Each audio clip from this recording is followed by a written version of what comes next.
فاتحہ۔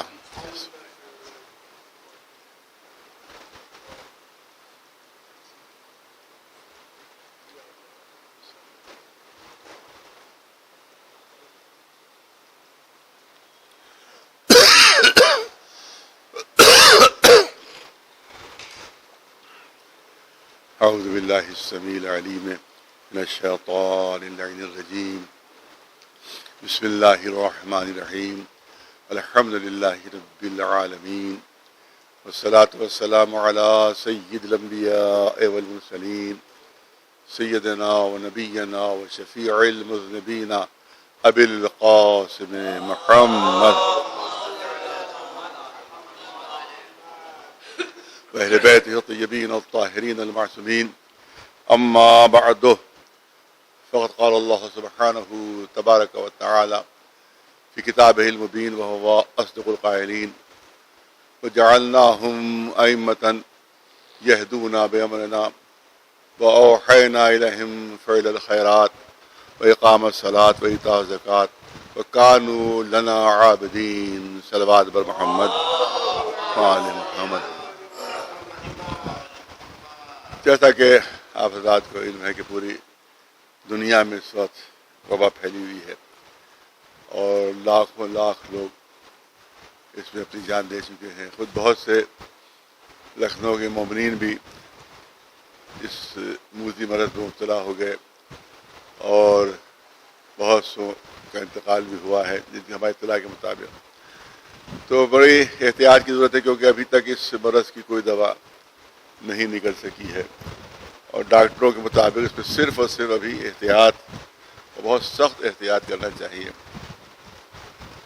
اور ہلکے سے بھی کسی میں سمٹمس اگر ظاہر ہو تو اس کو چھپانا منع ہے، بلکہ جا کے فوراً وہ اس کو ڈاکٹروں کے جا کے ٹیسٹ کرائے، کیونکہ اگر خدا نخواستہ ایک شخص بیمار ہوا گھر میں تو پورا گھر 100% یقینی لازمی طور کے اوپر بیمار ہو جائے،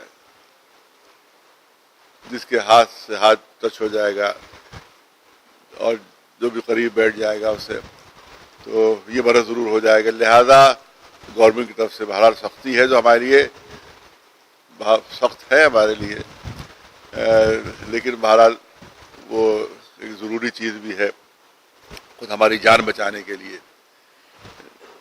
لہذا ہم نے گزارش کی تھی کہ ہمیں امام باڑے کی وسعت کے مطابق جو دو میٹر کے فاصلے کے اوپر لوگوں کو بٹھا کے مجلس کریں، لیکن بہرحال انہوں نے گورنمنٹ نے صرف بہت مختصر لوگوں کی اجازت دی، جس کی وجہ سے مجبوراً یہ مجلس جو ہے اتنی مختصر مجمع میں ہو رہی ہے۔ اور مجلس کیا ہے، بس سمجھ لیجیے کہ جو روایت ہے اس کو ہم زندہ رکھ رہے ہیں،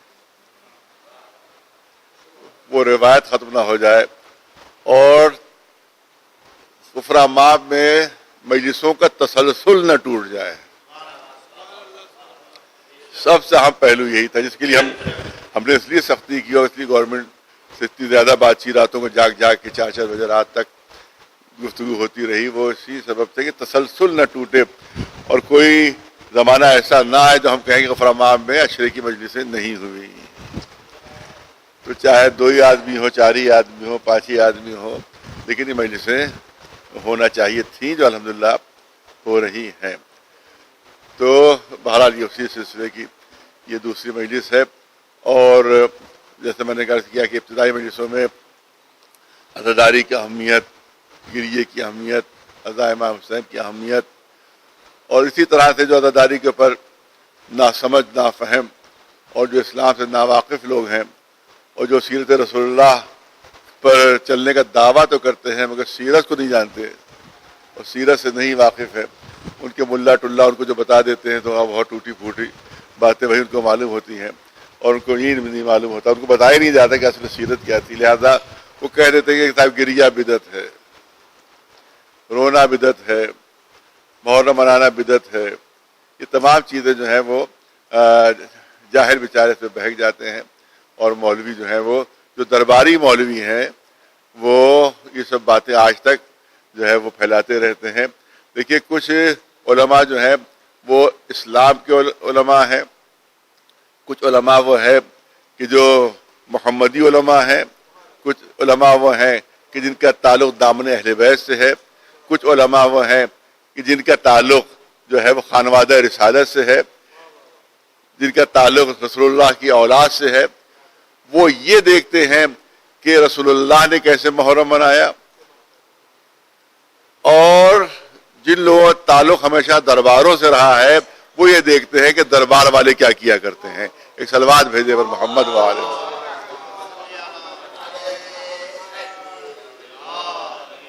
تو جو درباری مسلمان ہیں وہ عزا کے مخالف ہیں، وہ گریے کے مخالف ہیں، وہ آنسو بہانے کے مخالف ہیں. لیکن جو جس سے حقیقی اسلام ہم کو ملا ہے، جس سے واقعی اسلام ملا، یعنی محمد علیہ محمد علیہ السلام، ہم ان کو دیکھتے ہیں کہ وہ انہی کی سیرت کیا تھی اور ان کا عمل کیا تھا. تو میں چاہتا ہوں چند جملے سلسلے میں عرض کیے جائیں اور پڑھے لکھے مجمع کے لیے عرض کیے جائیں، تاکہ جو سمجھدار مجمع ہے کم از کم اس کو حقیقت کا اندازہ ہو جائے، اور اگر حقیقت چھپی ہوئی ہے تو اس تک وہ حقیقت پہنچ جائے. کہا گیا کہ یکم محرم کو خوشی غم نہیں منانا چاہیے بلکہ خوشی منانا چاہیے. تو اب سوال یہ ہوتا ہے کہ کیا غم اور خوشی کا تعلق کسی دن سے ہے؟ بہت اہم سوال ہے، بہت ہی منطقی سوال ہے. خوشی اور غم کا تعلق کیا کسی دن سے ہے؟ کسی دن سے. اب میں پوچھنا چاہتا ہوں کہ کیا عید کا تعلق یکم شوال سے ہے؟ خوشی منانے کا تعلق جو ہے وہ یکم شوال سے ہے. تو جب یکم شوال سے تعلق ہے خوشی منانے کا تو ہر مہینے کی یکم کو عید منانا چاہیے. ہر مہینے کی یکم کو پھر عید منانا چاہیے، کیونکہ یکم جو ہے وہ عید کا دن ہے، خوشی کا دن ہے. نہیں، یکم شوال سے خوشی کا تعلق نہیں ہے، کیونکہ اللہ نے اس دن کو عید الفطر قرار دیا ہے، اس لیے ہم خوشی مناتے ہیں. ورنہ یکم شوال بھی ویسے ہی دن ہوتا ہے جیسے عام مہینوں کے دن ہے. ایک صلوات بھیج دو.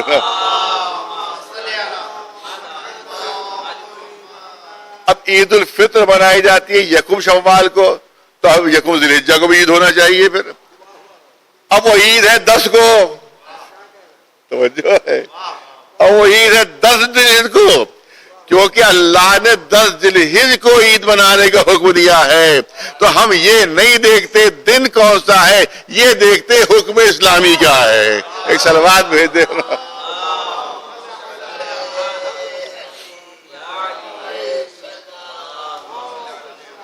آپ دیکھیں ورنہ دنوں میں تو کوئی فرق نہیں ہے، دنوں میں تو کوئی فرق نہیں ہے. ہر دن اللہ کا مخلوق، ہر رات اللہ کی مخلوق ہے، لہذا دنوں میں تو کوئی فرق نہیں ہے.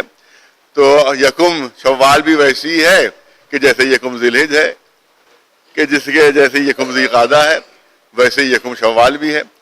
اور لیکن کیونکہ اللہ نے اس دن عید، اب 29 کو آپ دیکھیں، 29 رمضان کو روزہ رکھنا واجب، یکم شوال کو حرام ہو گیا. تو کیا کوئی دن سے تعلق ہے اس کا کہ یکم شوال سے اس حکم کا تعلق ہے؟ نہیں، اللہ کی مرضی اور اللہ کے حکم سے. اس لیے ہم جو ہے وہ اس دن جو ہے وہ روزہ نہیں رکھتے، 29 تک روزہ رکھتے ہیں. اگر چاند ہو گیا تو 30 پہلی ہو گئی تو ہم اس کو عید منا رہے ہیں. تو اس کا مطلب یہ ہے کہ عید کا تعلق خوشی، اور دیکھیں بہت توجہ ہے، خوشی اور غم کا تعلق جو ہوتا ہے وہ دن سے نہیں ہوتا ہے بلکہ دن میں رونما ہوئے کسی اہم واقعے سے ہوتا ہے. ایک سلوات بھیجو. اس دن میں رونما ہوئے کسی اہم واقعے سے ہوتا ہے، اور ہم کو یہ دیکھنا ہوتا ہے کہ رسول اسلام کی اس میں کیا سیرت رہی، اس میں اہل بیت علیہ السلام کی کیا سیرت رہی، اس میں حکم الہی کیا ہے. لہذا ہم اس میں حکم الہی پر عمل کرتے ہیں. اور اسی لحاظ سے کبھی غم ہے کسی دن کیونکہ اس دن غم کا حکم ہے، اور کسی دن خوشی ہے کیونکہ اس دن اسلام نے خوشی منانے کا حکم دیا ہے. لہذا ہم دل سے تعلق نہیں ہوتا ہے ہمارے جذبات کا، بلکہ حکم الہی سے تعلق ہوتا ہے، سیرت محمد و آل محمد سے تعلق ہوتا ہے. ایک صلوات بھیجے محمد. تو جو حضرات جو کہتے ہیں کہ ہم رسول اللہ کی سنت اہل بیت کے مقابلے میں ایک مسلک ایجاد کیا گیا بنی امیہ کے زمانے میں کہ ہم سنت رسول پر چلتے ہیں. ہم سنت رسول پر بہت زیادہ وضاحت نہیں کرنا ہے، لیکن اب اتنا عرض کرنا ہے کہ سنت رسول پر چلتے ہیں. اپنے کو رسول کی سنت سے منسوب کیا گیا. صرف یہ کہ لوگ اہل بیت سے کٹ جائیں، اہل بیت علیہ السلام سے دور ہو جائیں. تو میں پوچھتا ہوں جب سنت رسول اللہ پر عمل کر رہے ہو تو اب یہ دیکھو کہ محرم میں رسول اللہ کا کیا عمل رہا اور گریے کے سلسلے میں رسول اللہ کا کیا عمل رہا. کیا کوئی ایسی دلیل آپ پاس موجود ہے؟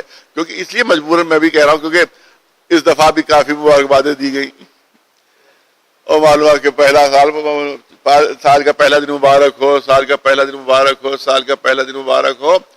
تو اس کے بعد کہ بہت سے لوگوں نے بھی جو بیچارے نافہم اور ناسمجھ تھے انہیں نے بھی مبارکبادوں کا سلسلہ شروع کر دیا. تو ان سے میں عرض کرنا چاہتا ہوں کہ کیا کہا جاتا ہے، میں سنی حضرات سے عرض کر رہا ہوں، ظاہر ہے کہ بات ہونا چاہیے واضح، جس کو کہا جاتا ہے انہوں نے کہا کہ ہم ہیں اہل سنت. تو جب اہل سنت ہے تو ہم کو یہ دیکھنا ہوگا کہ سنت رسول اللہ کیا ہے. سنت رسول اللہ کیا ہے؟ جب اہل سنت ہے تو پھر تو دیکھنا ہوگا کہ سنت رسول اللہ کیا ہے. تو کیا یکم محرم رسول کے زمانے میں کبھی نہیں آئی؟ میں پوچھنا چاہتا ہوں کہ اپنے علماء سے پوچھیں، عوام اپنے علماء سے پوچھیں، اپنے علماء سے پوچھیں کہ زمانے رسالت میں، زندگی رسالت میں، اللہ کے نبی کی زندگی میں کیا کبھی یکم محرم نہیں آئی؟ تو یہ بتاؤ یکم محرم پتہ نہیں کتنی مرتبہ نبی کی زندگی میں آئی ہوگی، کبھی انہوں نے خوشی منانے کا حکم دیا؟ کبھی انہوں نے خوشی منانے کا حکم دیا؟ ہم جب بہت توجہ رہے، ہم جب غم مناتے ہیں تو دلیل مانگی جاتی ہے. ارے توجہ چاہوں گا حضرات کی. ہم جب غم مناتے ہیں تو غم منانے کی دلیل مانگی جاتی ہے کہ تمہارے پاس غم منانے کی دلیل کیا ہے. اور خوش اور جو خود خوشی منا رہے بغیر کسی دلیل کے منا رہے ہیں. ایک صلوات بھیج دے. تو غم اور خوشی کا تعلق ہمارا جو ہے وہ محمد و آل محمد سے مربوط. ہم کو یہ دیکھنا ہوگا کہ ان کی سیرت کیا رہی اور ان کا انداز کیا رہا. تو آپ دیکھیں کہ ہجری میں کئی سال پہلے بات پڑھ چکا ہوں، لیکن ہر سال مجھے یاد دلانا پڑتا ہے اس وجہ سے کہ ہر سال مبارکبادیں دی جاتی ہیں تو ہر سال مجھے 2-3 جملے کہنا پڑتے ہیں.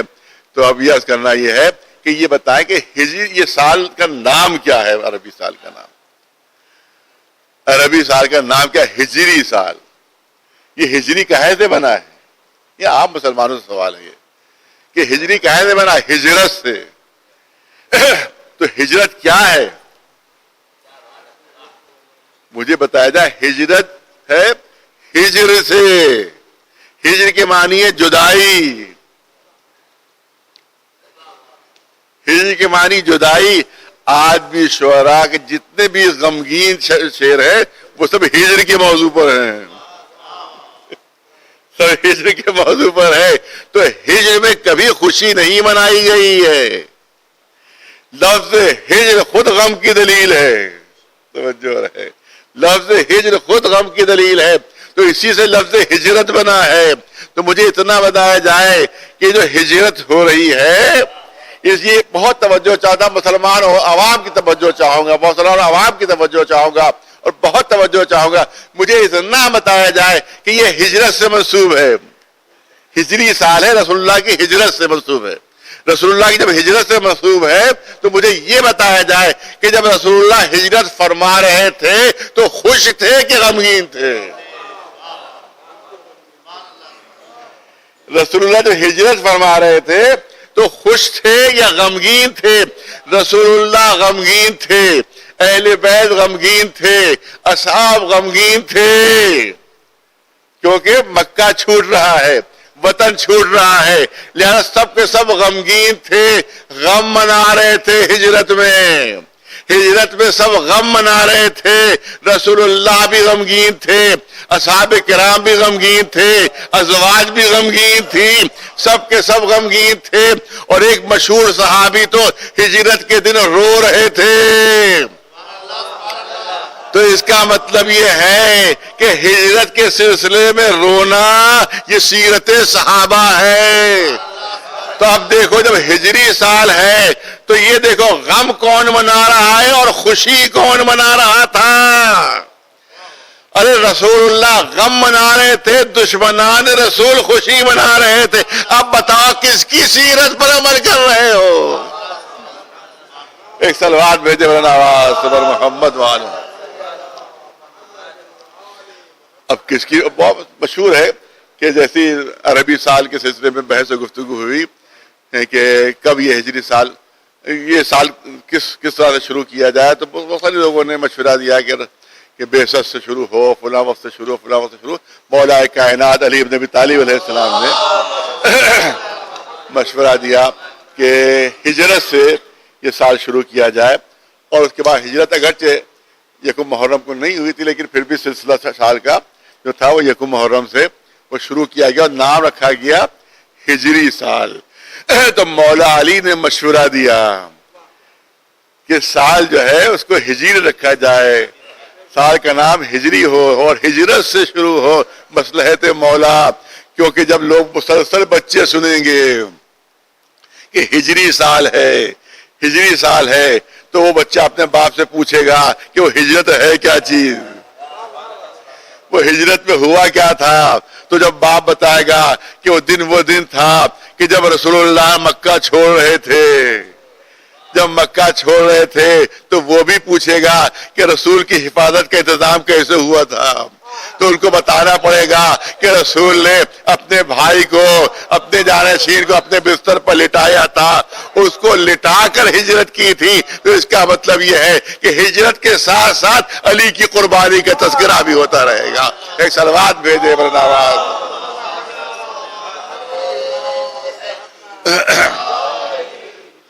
تو اس لیے تمام مسلمانوں سے میری گزارش ہے کہ یہ غم کا دن ہے، اور دیکھیں کہ رسول اللہ غمگین، اہل بیت غمگین، امہات المومنین غمگین، اصحاب کرام غمگین۔ تو اب اہل سنت وہی ہو سکتا ہے کہ جو محرم میں غم منا رہا ہو وہ خوشی نہ منائے۔ ایک صلوات بھیج دے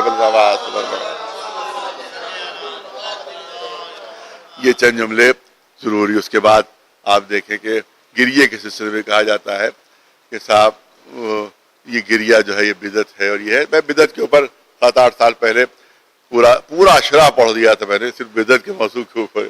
الحمدللہ اتنے ماشاءاللہ اشرے ہو چکے ہیں کہ کوئی بھی موضوع میری حیثیت کے مطابق چھوٹا نہیں ہے، میری حیثیت کے مطابق چھوٹا نہیں کوئی موضوع۔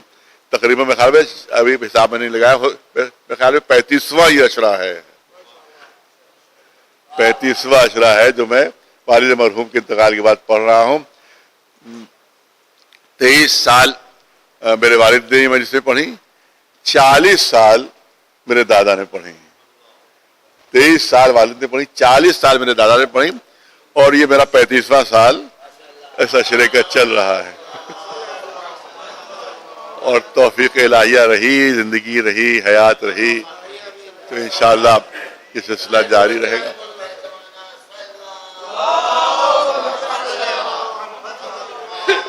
تو کوئی موضوع الحمدللہ، کوئی موضوع جو اپنی حیثیت، علمی حیثیت کے مطابق کوئی موضوع الحمدللہ چنا۔ بدعت کے اوپر پورا میں نے اشرا پڑھا تھا، لیکن صرف ہلکا سا اشارہ کرنا ہے کہ صاحب بدعت کہہ کے ڈرایا جاتا ہے کہ صاحب رونا بدعت ہے، گریہ بدعت ہے، عزاداری بدعت ہے، سیرت رسول میں دکھائیے گریہ، سیرت، کیونکہ سنت بدعت کیا کہتے ہیں؟ بدعت کی ڈیفینیشن ہر جمعے کے خطبے میں، ہمارے یہاں تو یہ حدیث نہیں ہے لیکن اہل سنت میں ہر جمعے کے خطبے میں یہ حدیث پڑھی جاتی ہے۔ آپ انٹرنیٹ پر جائیے، جہاں بھی آپ دیکھیں نماز جمعہ، جب آپ خطبہ دیکھیں گے تو اہل سنت خطیب یہ حدیث پڑھتا ہے جمعے کے خطبے میں کہ جتنی نئی چیزیں ہیں، کوئی بھی نئی چیز ہو وہ بدعت ہے، ہر نئی چیز جو ہے وہ بدعت ہے، وَكُلُّ بِدْعَةٍ ضَلَالَةٍ، اور ہر بدعت جو ہے وہ گمراہی ہے، وَكُلُّ ضَلَالَةٍ فِي النَّارِ، اور ہر ضلالت کا نتیجہ جہنم ہے. تو جمعے کے خطبے میں کہا جاتا ہے کہ ہر نئی چیز جو ہے اسلام میں وہ بدعت ہے, اور جب بدعت ہے تو وہ ضلالت و گمراہی ہے. جب ضلالت و گمراہی ہے تو اس کا نتیجہ جہنم ہے. ہر جمعے کا خطیب اہل سنت میں یہ جمعے کے خطبے میں یہ حدیث ضرور پڑھتا ہے کہ ہر نئی چیز بدعت ہے. اس میں کوئی تفریق نہیں ہے کہ وہ چیز کیا ہے, وہ شے کیا ہے, اس میں کوئی تفریق نہیں ہے. لیکن کہا گیا کہ نہیں, ہر نئی چیز, رسول فرمایا ہر نئی چیز بدعت ہے, ہر نئی چیز بدعت ہے. اسی بنیاد پر کہا جاتا ہے کہ زمانہ رسالت میں گریہ دکھائیے, رونا دکھائیے, ماتم دکھائیے, عزاداری دکھائیے, اور جب آپ دکھا نہیں سکتے تو یہ بدعت ہے عزاداری. جب بدعت ہے تو گمراہی ہے, گمراہی ہے تو پھر جہنم. تو اب میں کہوں گا کہ اگر اسی ڈیفینیشن کو مانا جائے بدعت کی, تو اسلام کی 99% چیزیں بدعت ہو جائیں گی.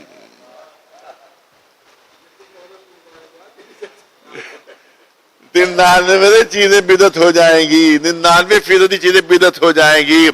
مجھے یہ بتائیے کہ یہ مدرسے زمانے رسول میں تھے کہ نہیں تھے؟ سارے مدرسے بدعت.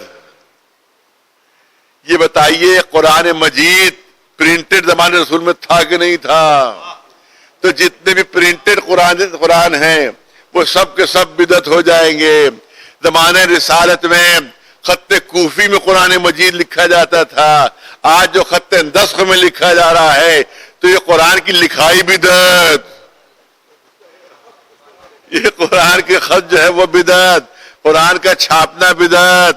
ایک زمانے میں سعودی عرب سے فتویٰ آیا تھا کہ عینک سے قرآن پڑھنا بدعت ہے. ایک سلوات بھیجے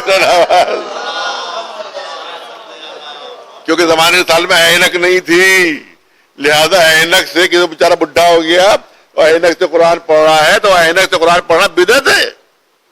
کیوں بدعت ہے؟ کیونکہ زمانے رسول میں یہ عینک نہیں تھی. ہوائی جہاز آج بھی قرآن میں موجود ہے کہ کس طرح سے حج کا سفر کرو اونٹوں پر.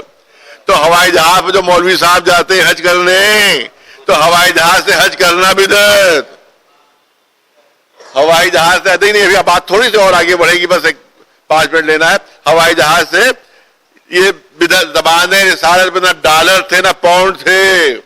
جو مولوی کو ڈالر اور پاؤنڈ ملتے ہیں وہ خرچ کرتا ہے, یہ بھی بدعت ہے, یہ بھی بدعت ہے. اور صرف یہی نہیں بلکہ زمانہ رسالت میں کوئی بھی حدیث کی کتاب نہیں لکھی گئی تھی. منع کیا جاتا تھا. 90 سال تک حدیثوں کی کتابیں جلا دی گئیں. تاریخ اپنی کتابوں کی میں دیکھ لیجئے, اپنے علماء کی تاریخ دیکھ لیجئے کہ زمانے 90 سال تک, زمانے رسالت کے 90 سال تک جو حدیث کی کتاب لکھی جاتی تھی وہ جلا دی جاتی تھی کہ بھئی رسول اللہ نے حدیثیں نہیں لکھوائیں, بدعت ہے یہ, لہذا اس کو جلا دو, اس کو ختم کر دو. 90 سال بعد یہ سب کتابیں سامنے آئی ہیں. تو جن جن کتابوں کو آپ صحیح کہتے ہیں, حقیقت میں دیکھا جائے اگر بدعت کی ڈیفینیشن تو سب کی سب بدعت ہے, سب کے سب بدعت ہے, سب کے سب بدعت ہے. کیونکہ زمانے رسالت میں سب کو جو کتاب لکھی گئی اس کو جلا دیا گیا.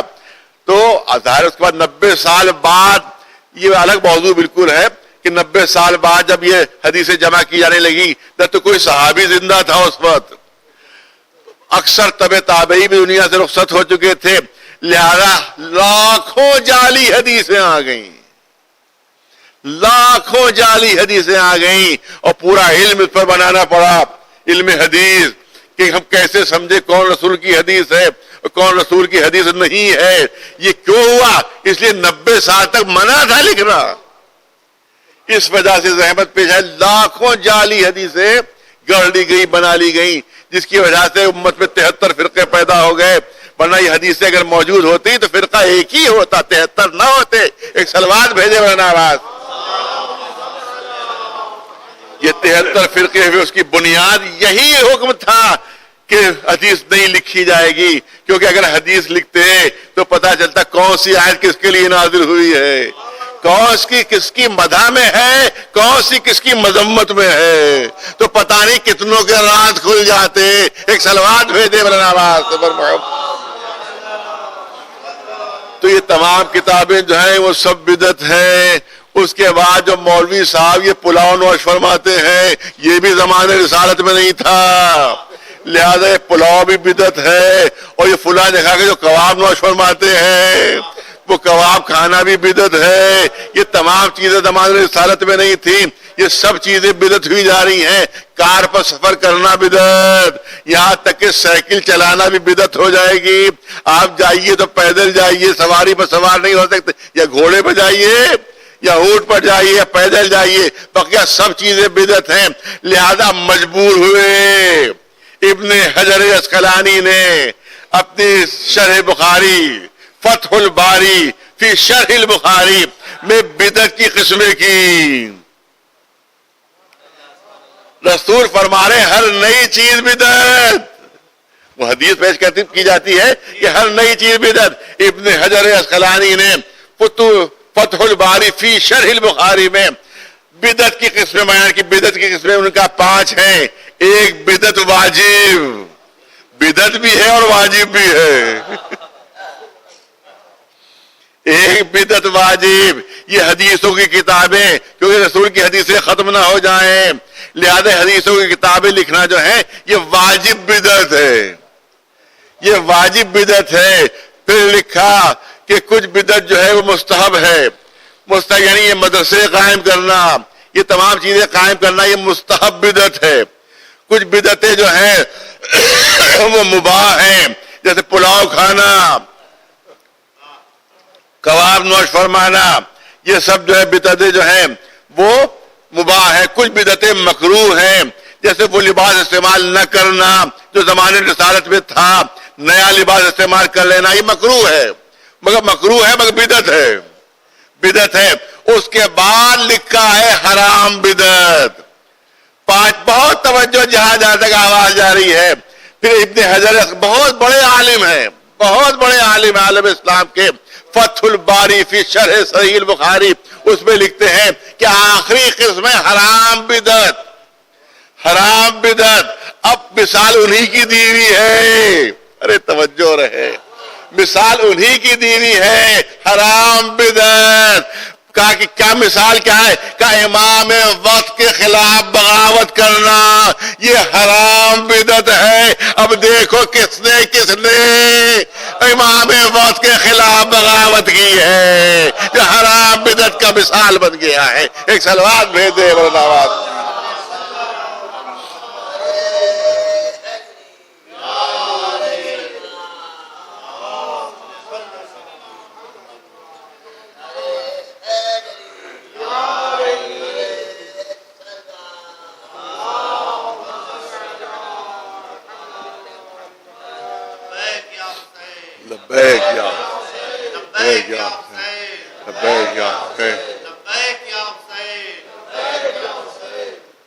اب میں نے صلوات بھیجے محمد والے.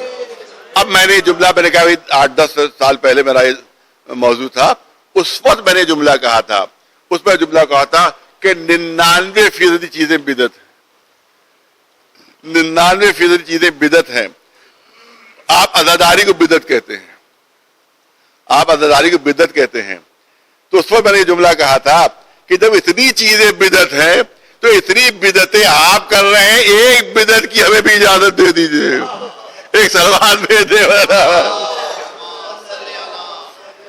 یہ میں نے جملہ کہا تھا اس وقت کہ اتنی بدعتیں آپ کر رہے ہیں, آپ عزاداری کی بدعت کہتے ہیں, تو ایک بدعت کی ہمیں اجازت دے دیجئے. لیکن پھر میں نے جملہ بدلا تھا, میں نے کہا میں جملہ بدلنا چاہتا ہوں, یہ میں جملہ بدلنا چاہتا ہوں. جو میں نے کہا کہ اتنی ہزاروں بدعتیں آپ کی طرف سے ہیں, ایک بدعت کی اجازت ہمیں دیجیے. لیکن جملہ بدل کر کہنا چاہتا ہوں کہ ان تمام چیزوں کو آپ دور رسالت میں ثابت کیجئے. اگر ثابت نہیں کر سکے تو بدعت ہے, اور عزاداری کو ہم دور رسالت میں ثابت کر کے دکھا دیں گے اور بتا دیں گے سنت رسول ہے, بدعت نہیں ہے. ایک صلوات بھیجے نواز. اور صحیح ترمذی شریف کی روایت ہے, صحیح ترمذی شریف سیاہ ستہ ترمذی شریف کی روایت ہے, مسند امام احمد ابن حنبل بھی موجود ہے کہ جناب ام سلمہ ام المومنین وہ گھر میں تشریف فرمائے، رسول اللہ تشریف فرمائے، کہا میں کچھ کسالت محسوس کر رہا ہوں، آرام کرنے کے لیے لیٹ گئے، کہا کسی کو آنے نہ دینا۔ صحیح ترمذی شریف میں موجود ہے یہ روایت، امام مسند امام احمد ابن حنبل میں، اور بھی جو بڑی بڑی اسلام کی کتابیں ہیں ان میں سب میں یہ روایت موجود ہے کہ جناب ام سلمہ سے فرمایا کہ اے ام سلمہ دیکھو میں آرام کرنے لیٹا ہوں، کسی کو آنے نہ دینا۔ جناب ام سلمہ نے جو بھی آتا تھا اس کو روک دیتی تھی کہ بھئی ناؤ ناؤ ناؤ، رسول اللہ آرام فرما رہے ہیں۔ ایسے ہی وقت میں امام حسین آ جاتے ہیں، کم سن حسین، چھوٹے سے امام حسین آ جاتے ہیں۔ جناب ام سلمہ نے ان کو بھی روک دیا اور روک کر کہا کہ آپ کے نانا نے منع کیا ہے کہ کوئی اندر نہ آئے، وہ آرام کر رہے ہیں۔ امام حسین نے فرمایا کہ نانا نے مجھے بھی روکا ہے، کیا نانا نے مجھے بھی روکا ہے؟ کہا کہ سب کو روک دینا جو بھی آئے۔ امام حسین کی آواز اندر حجرے میں پہنچی، رسول اللہ نے سنی، جناب ام سلمہ کی آواز دی، اے ام سلمہ سب کو روکو مگر میرے حسین کو نہ روکو۔ امام حسین اندر حجرے میں جاتے ہیں اور اس کے بعد یہ کہا کہ تھوڑی دیر بعد رسول اللہ کی گریے کی آواز ام المومنین جناب ام سلمہ بیان فرما رہی ہے کہ میں نے رسول اللہ کی گریے کی آواز سنی، بلند آواز سے۔ ظاہر ہے کہ جب بلند آواز سے روئے ہوگی تبھی تو باہر تک آواز آئی ہوگی۔ بلند آواز سے رسول گریا کر رہے ہیں۔ ام سلمہ نے فرمایا اے آقا، اے اللہ کے رسول، میں پہلے ہی منع کر رہی تھی کہ بچے کو میں روک دوں، کیا اس نے بچے نے کوئی اذیت پہنچا دی آپ کو، کوئی تکلیف پہنچا دی؟ کہا بھلا میرا حسین مجھے کوئی اذیت پہنچائے گا، بھلا میرا حسین مجھے کوئی تکلیف پہنچائے گا؟ نہیں، ابھی میرے سینے پہ حسین تھا کہ جبریل نازل ہوئے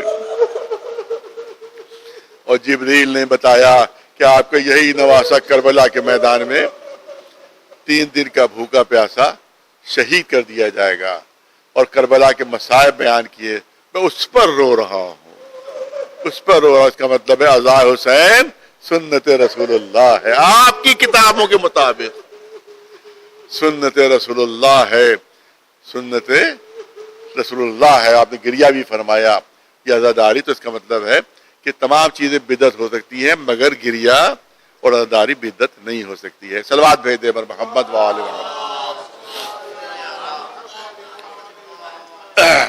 بس میں نے کہا کہ ابھی 2-4 منٹ دور ہے بصائب کا موقع، لیکن آپ دیکھیں امام حسین کی جو منزل ہے، ان کا جو مرتبہ ہے، دیکھیں اللہ کی صفتیں 2 طرح کی ہیں۔ میں صاحبان علم کے لیے جملہ کرنا چاہتا ہوں، اللہ کی صفتیں 2 طرح، ایک صفت ذات ہے اور ایک صفت فعل ہے۔ ایک صفت ذات ہے، ایک صفت فعل۔ حی جو ہے وہ صفت ذات ہے، اور اسی طرح سے بہت سی صفتیں، علم جو ہے اس کی ذاتی صفت ہے، قدرت جو ہے وہ اس کی ذاتی صفت ہے، اس کی ذات سے جدا نہیں ہے۔ اور کچھ صفتیں جو صفات افعال کہلاتی ہیں کہ وہ صفت اس میں موجود ہے، لیکن وہ صفت وہ ہے جو ظہور چاہتی ہے، وہ صفت ظہور چاہتی ہے۔ جیسے صفت خالق ہے، لیکن اس کا صفت کا ظہور اس وقت ہوگا جب کوئی مخلوق ہوگی، کوئی مخلوق ہوگی تب ہم سمجھیں گے کہ وہ خالق ہے، تو اس کو کہتے ہیں صفات افعال۔ اسی طرح سے اس کی صفت ذاتی ہے حی ہونا، حی ہونا، وہ صاحب حیات ہے، ہمیشہ سے ہے، ہمیشہ رہے گا۔ کبھی کبھی پوچھا جاتا ہے، بچے پوچھتے ہیں کہ اللہ کب سے ہے، پوچھتے اللہ کب سے ہے، تو ظاہر ہے کہ کب اس وقت کہا جائے، اس کے لیے کہا جاتا ہے جو نہیں ہو پھر ہو جائے، اس کے لیے کب لگایا جاتا ہے۔ خود مولا کائنات علی بن ابی طالب علیہ السلام، اس سے کسی نے پوچھا تھا کہ یا علی یہ بتائیے کہ اللہ کب سے ہے، تو مولا علی کے جواب ہی جو تھا میں نے دہرایا کہ آپ نے ارشاد فرمایا کہ کب اس کے لیے ہوتا ہے جو ہو اور پھر نہ ہو پھر ہو جائے۔ اللہ تو ہمیشہ سے وہ اس وقت سے جب کب کا بھی وجود نہیں تھا، جب تب کا بھی وجود نہیں تھا، اس وقت سے اس کا ہے، وہ ہمیشہ سے ہے، ہمیشہ رہے گا۔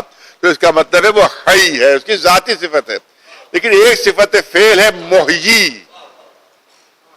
محیی کیا ہے؟ حیات دینے والا، زندگی دینے والا، حیات بخشنے والا، زندگی بہت توجہ ہے، زندگی بانٹنے والا، وہ ہے محیی، زندگی دینے والا، زندگی دینے والا۔ یہ صفت فعل مگر اس وقت ظاہر ہوگی کہ جس کو کسی کو حیات دے، کوئی صاحب حیات ہوگا تو اس کی صفت ظاہر ہوگی، اس وقت ظہور میں آئے گی وہ۔ بس اسی طرح سمجھ لیجئے کہ اللہ حی ہے، اسی کے ساتھ ساتھ محیی بھی ہے۔ میں بہت توجہ چاہوں گا صاحبان علم کے لیے، جو جملے ہیں وہ حی بھی ہے اور محیی بھی، یعنی زندہ بھی ہے اور زندگی دینے والا بھی ہے۔ ارے توجہ رہے، وہ حی بھی ہے اور محیی بھی ہے۔ پر اسی طرح سے سمجھ لیجئے کہ جس طرح سے اللہ کی دو صفتیں ہیں، ایک حی ہونا، ایک محیی ہونا، اسی طرح سے شہید بھی دو طرح کے ہوتے ہیں۔ ارے توجہ چاہوں گا، شہید بھی دو طرح کے ہوتے ہیں۔ ایک شہید وہ شہید حی، ایک شہید وہ جو شہید زندہ ہے۔ ہر شہید زندہ ہے، ہر شہید شہید حی ہے، لیکن حسین کے شہید ہونے میں اور دوسرے شہیدوں میں فرق یہ ہے کہ وہ شہید حی ہیں، یہ شہید محیی ہے۔ یہ حیات دینے والا شہید ہے، یہ خود حی نہیں ہے بلکہ محیی بھی ہے۔ اس نے اسلام کو بھی زندہ کر دیا، شریعت کو بھی زندہ کر دیا، دین کو بھی زندہ کر دیا۔ یعنی اللہ کی صفت محیی کا اگر کوئی مظہر کامل ہے تو ذات حسین ہے۔ ایک صلوات بھیج دے اللہ۔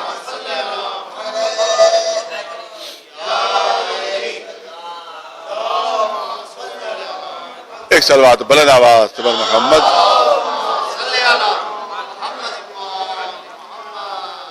اب آپ دیکھیں ایک مثال دنیاوی پیش کر دوں۔ ابھی 15 اگست گزری اور اس میں معلوم ہوا کہ صاحب گاندھی جی زندہ باد کے نعرے لگائے گئے۔ گاندھی جی زندہ باد، گاندھی جی زندہ باد۔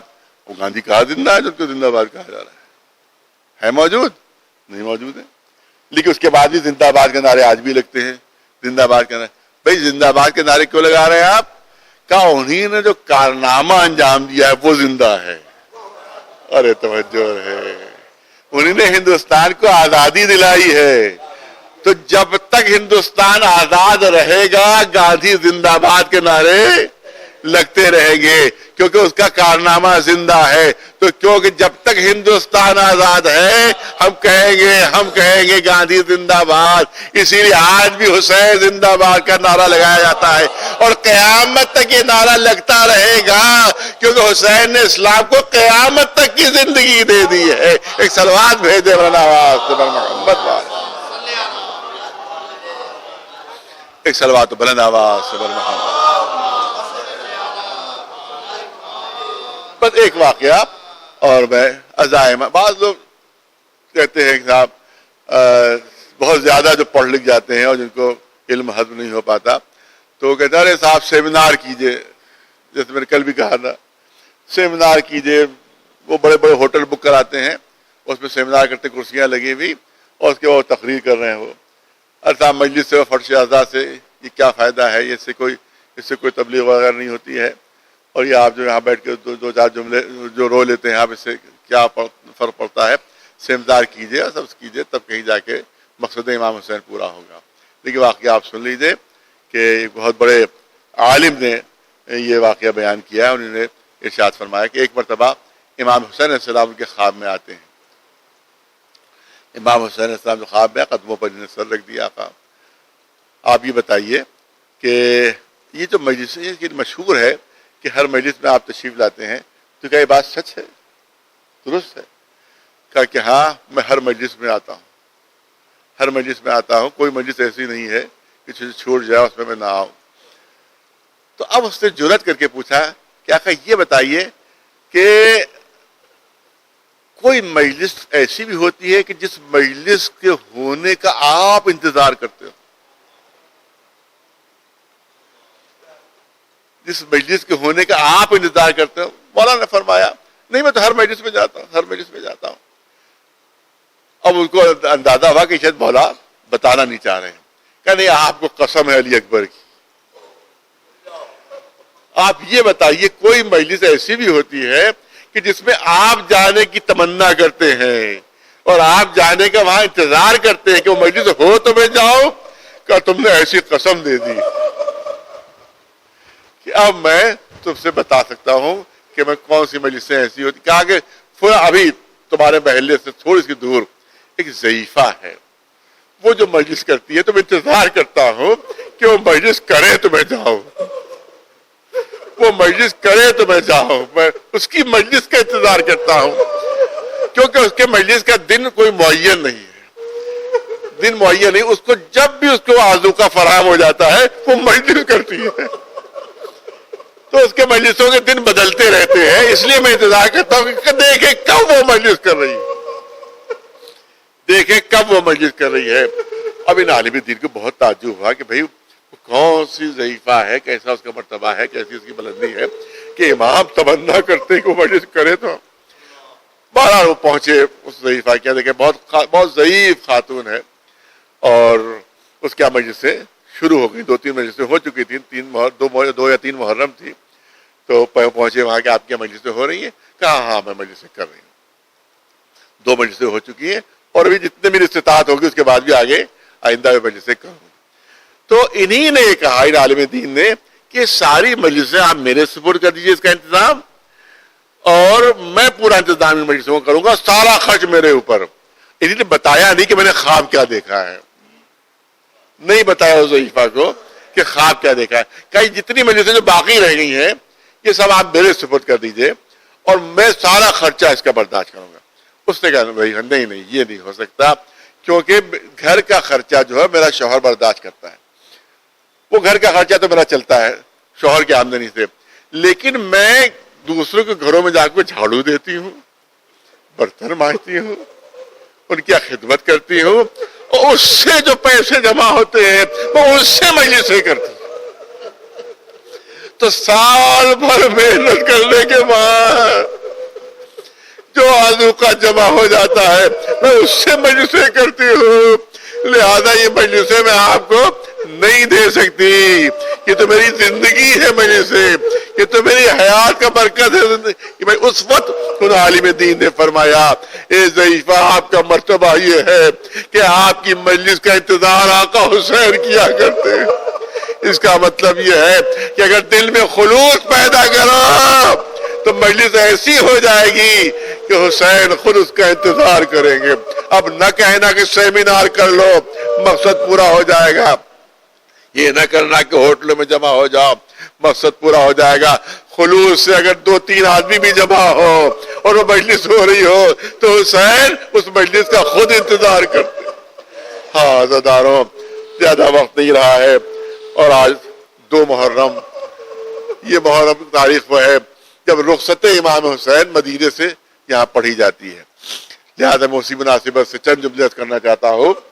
جس وقت ولید نے امیر شام دنیا سے رخصت ہوا اور اس کے بعد یزید کا حکم آتا ہے کہ حسین سے بیعت لے لی جائے، امام حسین کو طلب کیا جاتا ہے، ولید اپنے دربار میں بلاتا ہے، امام حسین چلے تو میرا یقین ہے کہ امام حسین تنہا جا رہے ہوں گے، تنہا نکلے ہوں گے.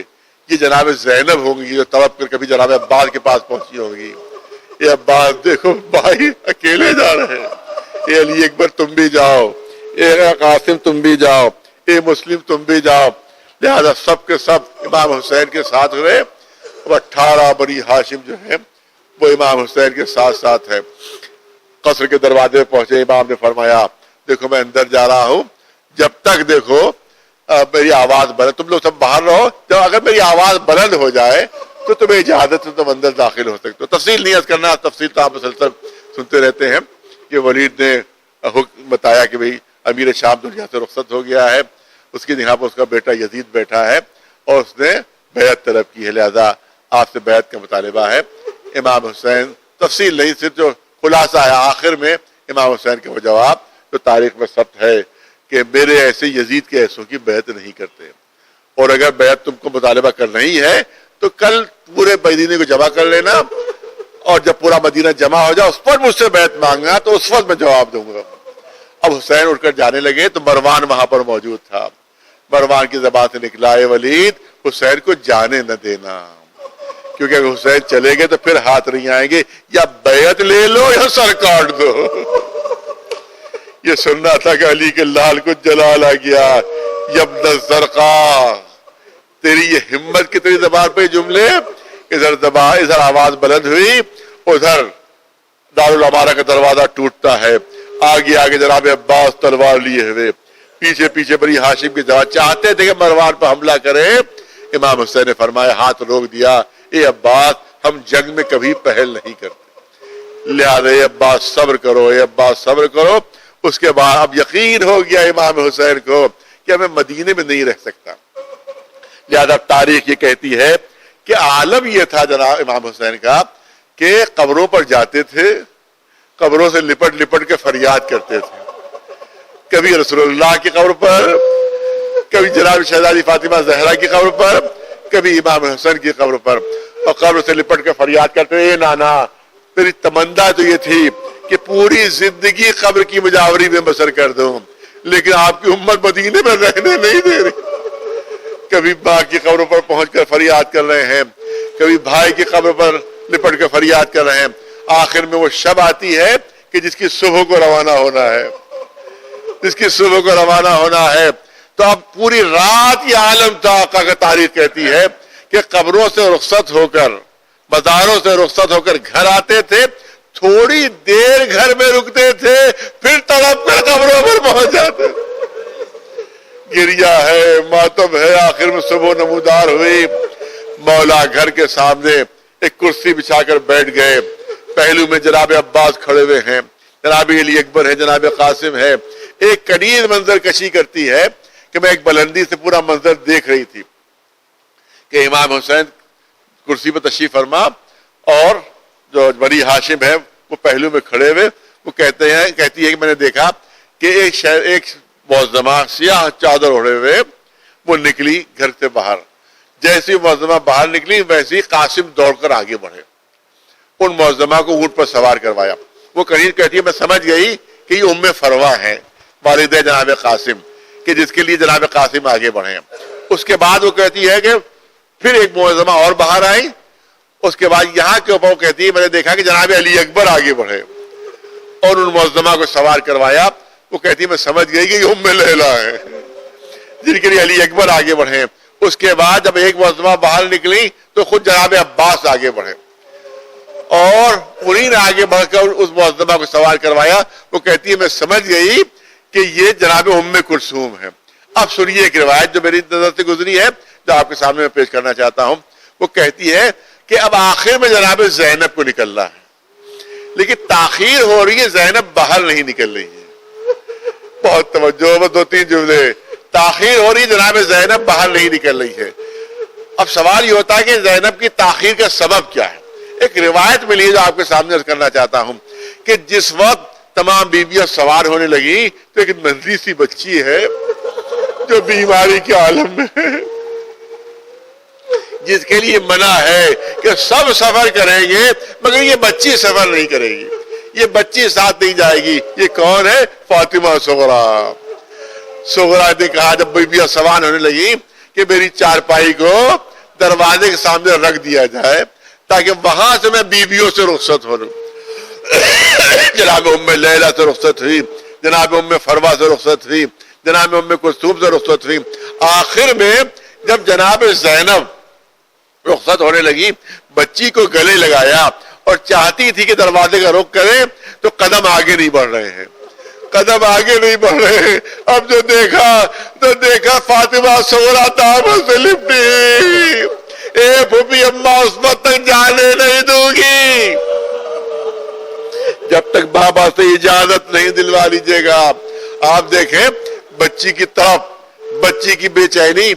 اب فرض کیجئے کہ کہیں کوئی باپ سفر کر رہا ہو اور بچیوں کو روک دیا گیا ہو کہ کوئی بچی سفر نہیں کرے گی, تو ہر ایک کوئی تسلی ہوتی ہے کوئی سفر نہیں کر رہا ہے.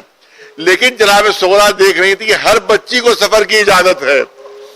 سکینہ اپنا سامان باندھ رہی ہے, رقیہ اپنا سامان باندھ رہی ہے، صرف صغرا کو اجازت ہے۔ اب اندازہ کیجیے کہ بچی کی بے چینی کا سبب کیا تھا کہ سب کو اجازت ہے، مجھے اجازت نہیں ہے۔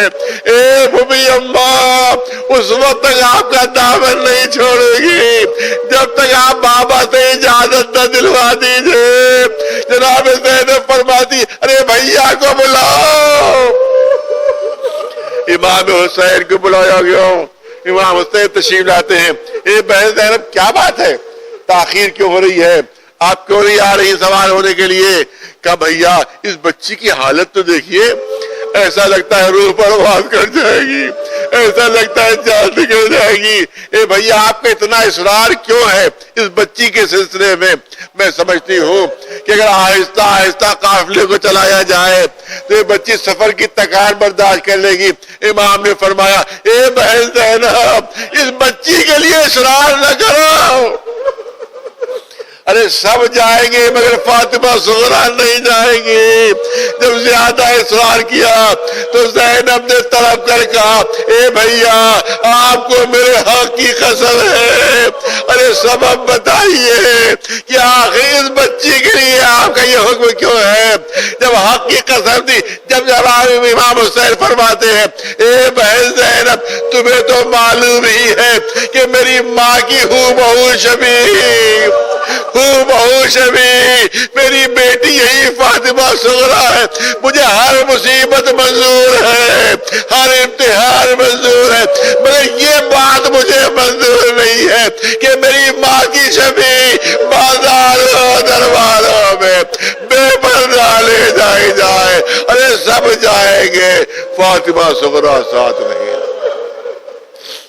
سَيَعْلَمُ الَّذِينَ ظَلَمُوا أَيَّ منقلب ينقلبون أَلَا لَعْنَةُ اللَّهِ عَلَى الْقَوْمِ الظَّالِمِينَ۔ گزارش ہے ایک مرتبہ سورہ حمد اور 3 مرتبہ سورہ توحید کی تلاوت فرما کر جناب سید دلدار علی فرماپ رحمۃ اللہ علیہ جو اس حسینیے کے بانی ہیں، اس کے علاوہ جن جن حضرات نے اس منبر پر مجلسیں پڑھی ہیں دنیا سے رخصت ہو گئے ہیں، ان سب کی سارے ثواب کے لیے، اور جتنے حضرات اس امام باڑے کے احاطے میں محفوظ ہے ان سب کے سارے ثواب کے لیے ایک مرتبہ سورہ حمد اور 3 مرتبہ سورہ توحید کی تلاوت فرما دیں۔